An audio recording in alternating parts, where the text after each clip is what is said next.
Is there a good way to approach technology and apps and social media with kids? We're going to talk about that next on the Celebrate Kids podcast. Don't be afraid of the dark. Be careful with stars. Not every light is gonna guide you, baby. Not every light is gonna guide you. Let's be honest, when an adult walks into a room and we see kids on a device, it does something inside of us. For me, it causes angst. Why are my kids on a device? Why don't they acknowledge their grandparents? Don't they see that people are trying to talk to them? All of these things can put me in a dark place. And new research is showing that adults, by and large, don't trust technology companies to have students and kids' best interest in mind. So what do we do in these dark moments when our churches and our schools and different organizations primarily use technology as a means to communicate and try to build community with our kids? It can be a real challenge. And that's what we're going to talk about next with Dr. Kathy on the Celebrate Kids podcast in our daily segment, Facing the Dark. Let's turn now to Dr. Kathy.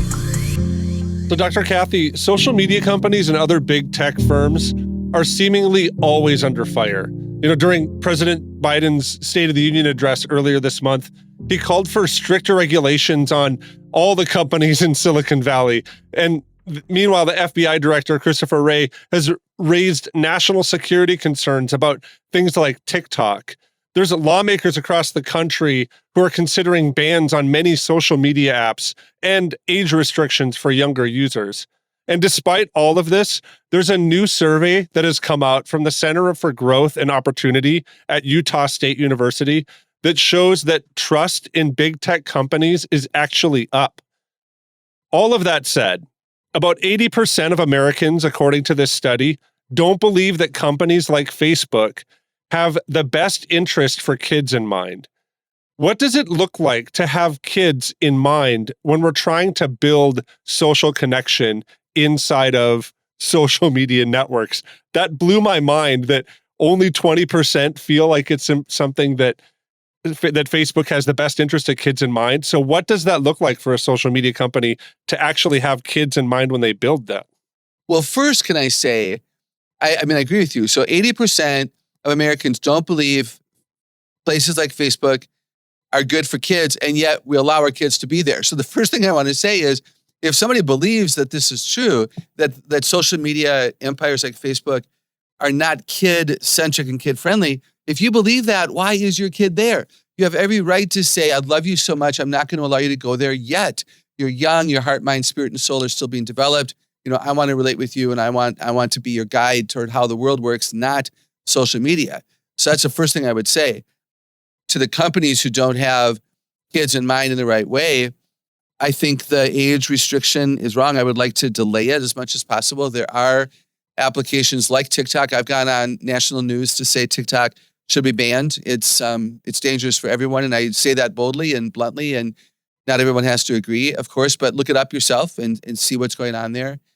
Let me say that when we were young, prior to social media, our friendship skills were birthed within groups where we had something in common with the other kids. So I was a band geek. So junior high, high school, college, graduate school, band was the thing for me. I was also an athlete for a season. When you know who you are and you find others who have something in common with you, you can hone your face-to-face conversation skills. And you can do that on social media. I follow certain groups on social media that I have an affinity for. Nothing wrong with that. I find it quite appealing. They don't know me from a hole in the wall. Let's not lie and say that I'm friends with this musician. They don't know I'm even following them, but I can benefit from that experience. So if your kids know something about themselves and you help them find people on healthy social media networks that they can follow, hello, there's a mentor, there's a guide, there's a role model. There's somebody who might talk openly and honestly on social media about how long it took to compose a song. And now your 14-year-old doesn't think that they wake up one day and have a bestseller. So maybe we can do a better job of helping them connect to causes and people they have something in common with so that they can build those relational muscles, even through social media. There's a presentation that I heard once from our friends at Access. If any parents out there don't know about Access, they have this amazing culture translator that's really helpful for specifically parents of teens. My wife and I use it all the time. You can find that at access.org. But This presentation from Axis said essentially that technology is just kind of an amplifier. However well you are at communicating, technology amplifies that. But the adverse is true too. If you're really poor at communicating, technology makes that more pronounced, right? So these skills that kids have for communication, I think a lot of times parents stand back and we're just in awe of how fast they can communicate. But really, maybe what we're seeing inside of technology is that our kids really have poor communication habits. So, what should be some of the first things that we do when we see our kids engage in technology and we're realizing, man, they're just not very great communicators? How can we help them build communication abilities? Is there any kind of step process or anything that we should be mindful of as we're building these communication muscles for our kids? We believe at Celebrate Kids that beliefs cause behavior.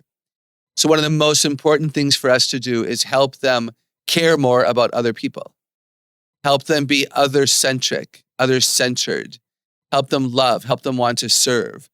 Social media and much of our technology use allows us to become very self-centered, very selfish, very inward-focused. Our posts about us, and then we watch for the like factor. We follow the people we like, as I was saying a few minutes ago. So let's teach our children to care more, to love more, to respect more. And that's where the wanting to have a conversation happens. And now maybe I'm more willing to make eye contact. Now maybe I'm more willing to listen. Now maybe I'm more willing to ask a follow-up question so that the person I ran into in the hallway really does think that I care. You know, one of the things that kids tell me, has this happened to you? You get on an elevator, total strangers, and somebody says, hey, how are you? And you say, fine, how are you? And they say, fine. I've had kids say to me, does anybody ever really answer that question right? Like, my mom always says she's fine. I happen to know she's not fine. Why do complete strangers even ask the question, hey, how are you doing? Well, we're trying to build a conversation. We're trying to say, hey, I notice you. You're not invisible. But I wonder if there are times when we would teach kids, when is it appropriate to answer the question accurately? I'm actually having a terrible day. Would you like to help me? Or, well, thanks for asking. Actually, it's not been a good day, but I think it'll get better. I mean, I find that fascinating. And then I'm going to say one other thing that I think is the key, probably the key to quality conversations, whether you're having them on social media, through an app, FaceTime with a grandkid, or face-to-face, and that is listen to understand. Listen to understand. Read a post to understand the person. Listen to a comment to understand what's going on. Don't listen in order to judge them, and don't listen for your turn to talk. We are guilty of that, and it's not healthy. I have one more question, though, as we kind of wrap up this topic. I think it's natural for us to simply say that kids shouldn't have this social media. But I think sometimes with social media, we're able to see really these deficiencies in our kids and maybe even in ourselves. So my question is there a good approach to social media with kids? What would that be for you? What would be a good way for us to approach using social media with kids? Is that something we should even consider? Well, it's such a catch-22, right? Certainly if a preteen, the legal age is 13. So first of all, I'll put that out there.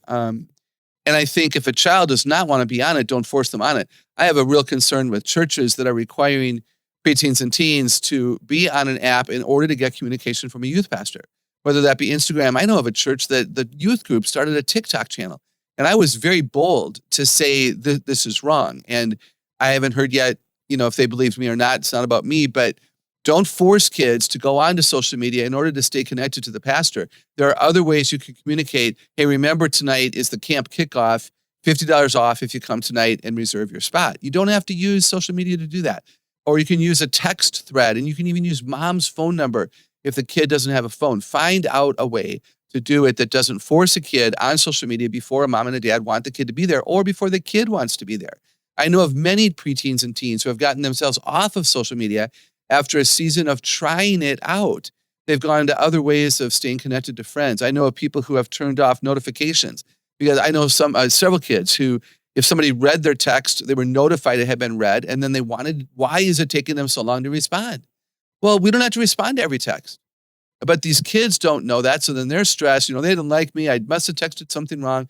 And it just builds that anxiety, depression, and you're heading down that terribly negative, slippery slope. So delay if we can, limit the use, which is everybody's authority. You can limit where they use it in your house.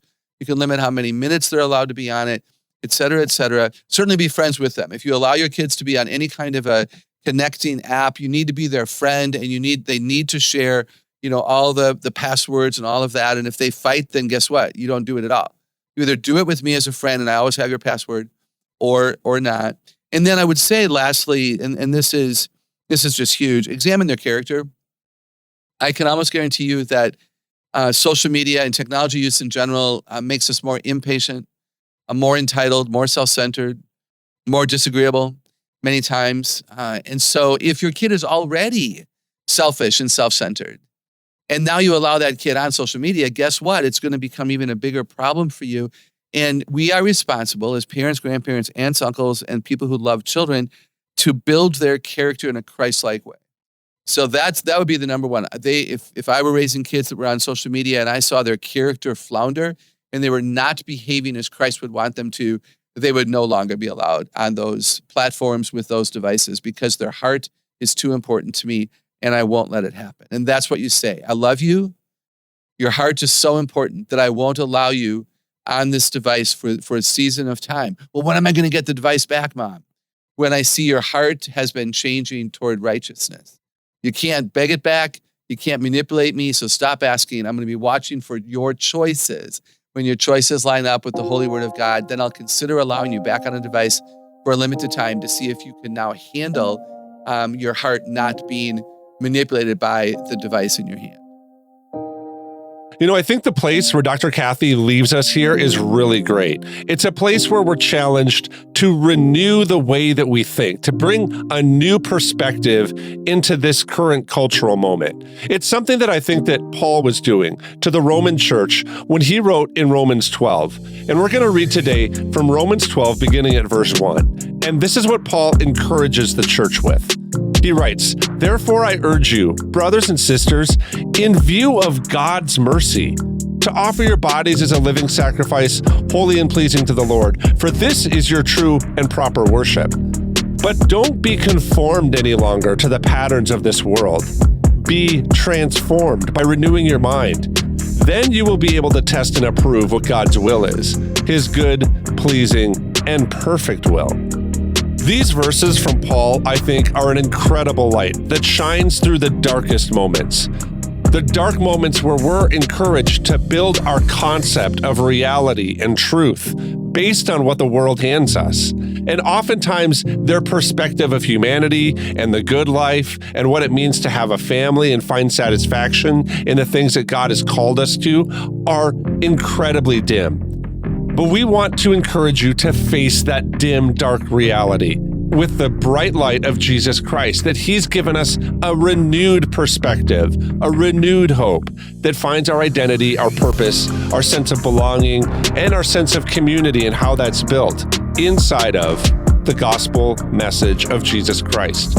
And so we hope that this podcast today has given you an encouragement to go out and to face that dark reality with renewed hope. And if it has done that, would you leave us a 5-star review on your favorite podcast app, or send us a quick note at ask@ignitethefamily.com.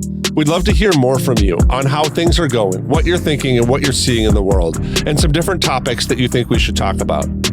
For Dr. Kathy Cook and the rest of us here at the Celebrate Kids podcast team, I want to thank you for listening to our daily segment, Facing the Dark, and I'm looking forward to seeing you again here on Monday.